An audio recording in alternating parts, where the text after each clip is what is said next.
Welcome back to the channel. In today's video, I'm going to show some skim coat tips and tricks after you applied your first skim coat.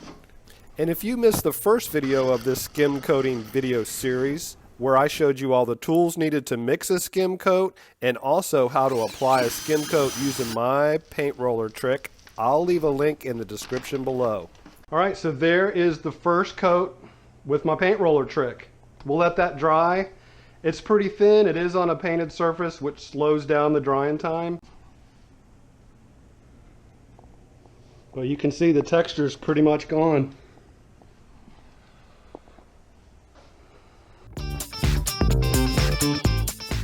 Alright, so here's another tip for you.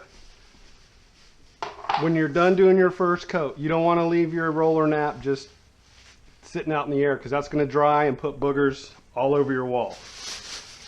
Now this works whether it's rolling on joint compound or if you're painting. If you put it in plastic, like a plastic bag from your grocery store or just plastic, wrap it up, it'll last for a day or two. Paint or joint compound. You're not going to have to do anything to get rolling again. Here's a drying time tip for you.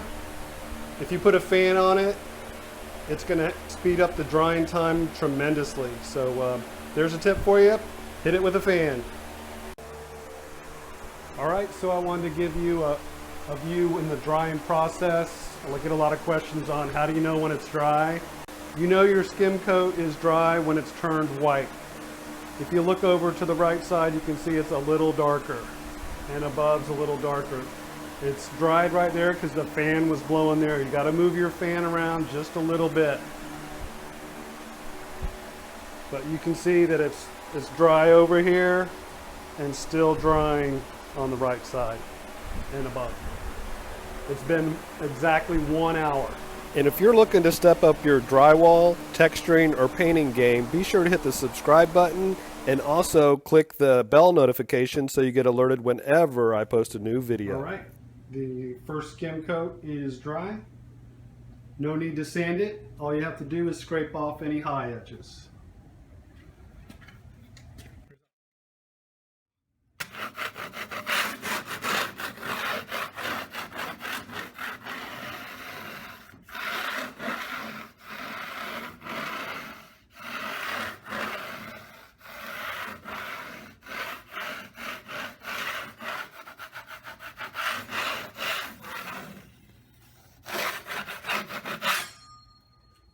I mean, not a lot of scraping at all.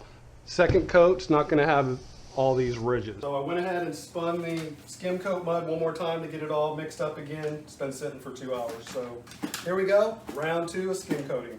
Stay tuned for part 3 of this skim coating video series, where I show you how to use the paint roller trick on the second round of skim coating. Let me know in the comments below if your walls need a skim coat, or what type of drywall project you're working on. Look for my How to Skim Coat playlist at the end of the video. And if you're looking to step up your drywall, texturing, or painting game, be sure to hit that round icon in the middle of the screen now to keep up with all my latest videos. And if you have a friend that's a DIYer, be sure to share this video with them on Facebook or Twitter. Check out one of these videos down below.